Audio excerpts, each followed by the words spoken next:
por favor, para que se identifique. Marisa Izaguirre. ¿Usted trabaja dónde? Actualmente soy profesor investigador del Instituto de Estudios Económicos y Sociales de acá de la Facultad de Economía y Ciencias Sociales. Profesor Izaguirre, estábamos hablando con respecto a la inflación y sus antecedentes, sobre todo porque es un fenómeno que ha venido aumentando en el transcurso del tiempo y parece que no se va a poder desacelerar próximamente. Fíjate, el caso de los aumentos acelerados de precios en una economía reflejan lo que nosotros llamamos un desequilibrio macroeconómico importante, que se genera por un fenómeno de tipo estructural de la economía muy asociado a lo que a la política económica aplicada durante mucho tiempo, en el cual tú, especialmente en los últimos años, nosotros hemos tenido un desequilibrio muy importante entre ingresos y gastos fiscales. O sea, tenemos un problema de déficit fiscal importante que no se corrige. Ahora, la corrección de esto implica un cambio en materia de política económica. Y en el caso, por ejemplo, específico de los últimos años en Venezuela, fíjate que hemos tenido una combinación. Por una parte, hemos tenido un incremento de demanda, que fue consecuencia de la política aplicada, donde tú mejoraste el ingreso de los consumidores, especialmente con todos aquellos programas que estaban orientados a mejorar la capacidad de compra de los ingresos más bajos de la población. Acuérdate que uno de los objetivos centrales de la política inicial era lo que él llamaba, el presidente Chávez llamaba, reducir pobreza y eliminar el fenómeno de exclusión. Él hablaba de inclusión, y dentro de la inclusión, con el conjunto de programas, tipo por ejemplo los apoyos que se dio, las misiones, etcétera, se mejoraron los ingresos de la población de más bajo ingreso y se mejoró su capacidad, su poder adquisitivo.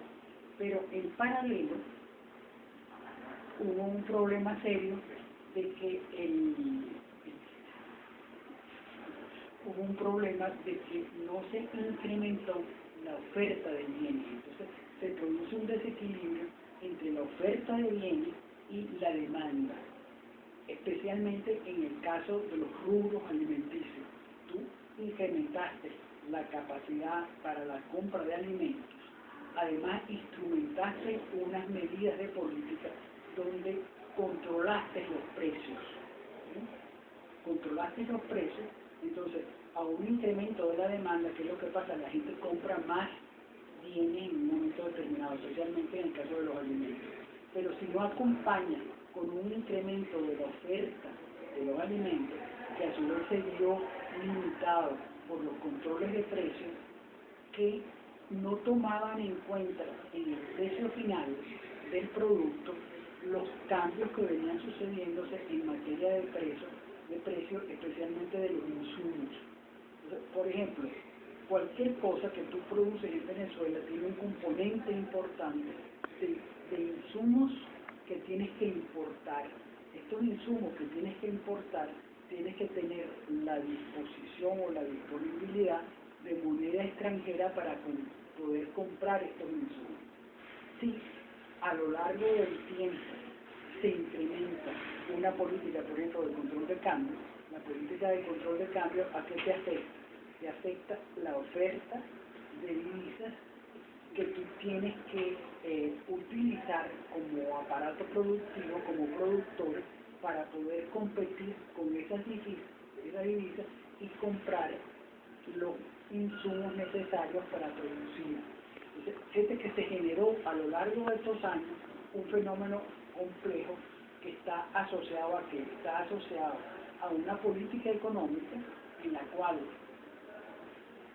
inició y profundizó, hizo más profundo una política de control de precios que afecta toda la cadena productiva. El control de precios, al final, ¿qué es lo que te apunta? Trata de que los bienes que van a la población no suben mucho. ¿Por qué? Porque, por ejemplo, en el caso de los alimentos, un componente muy importante del presupuesto familiar es lo que tú gastas en alimentos. Ahora, si controlaste durante mucho tiempo ese precio, ¿a quién afectaste? Favoreciste al consumidor, pero afectaste al productor, el cual tiene dificultades para incrementar su producción ante la demanda. ¿Está clara la idea?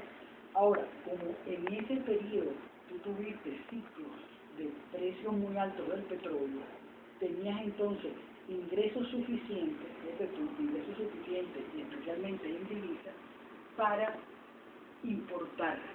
E importar no solamente la dificultad con los insumos, sino importar los bienes acabados, que es por ejemplo el caso del café, el caso por ejemplo del azúcar, el caso del arroz para los bienes agrícolas, en los cuales sí tenían dificultades para poder alimentar el mercado interno y tratar de controlar los precios, especialmente el caso de la inflación asociado a alimentos. Entonces abriste e importaste porque tenías los dólares. Ahora, a medida que pasó el tiempo, has tenido también dificultades con los dólares. Entonces has tenido que racionalizar los dólares y en algunas ocasiones, ¿a quiénes has afectado? Has afectado a los compradores asociados al aparato productivo que requieren estos insumos para poder producir internamente. Entonces, es la situación que estamos actualmente. La situación que estamos actualmente es que tienes un proceso inflacionario muy elevado, ¿sí?, que afecta seriamente a toda la población.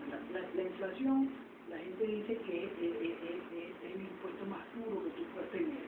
¿Por qué? Porque tu salario, ¿no?, mensual no crece a la velocidad de los precios de los bienes que tienes que comprar. Entonces, cada vez más tu salario se reduce en cuanto al poder adquisitivo. ¿Está clara la idea? Entonces, fíjate que afecta seriamente, curiosamente que afecta a las personas de más bajos ingresos. Las personas más bajos ingresos tienen salarios reducidos, de los cuales un componente muy importante de ese salario es la comida. Si tú la comida, ese núcleo ha sufrido incrementos constantes a pesar de todos los controles, de todo lo que tú quieres, al final tienes que sincerar para que se libere un poco y la gente empiece a producir. Pero tiene un impacto muy serio en todo el mundo. ¿Hay que darle bien? Sí.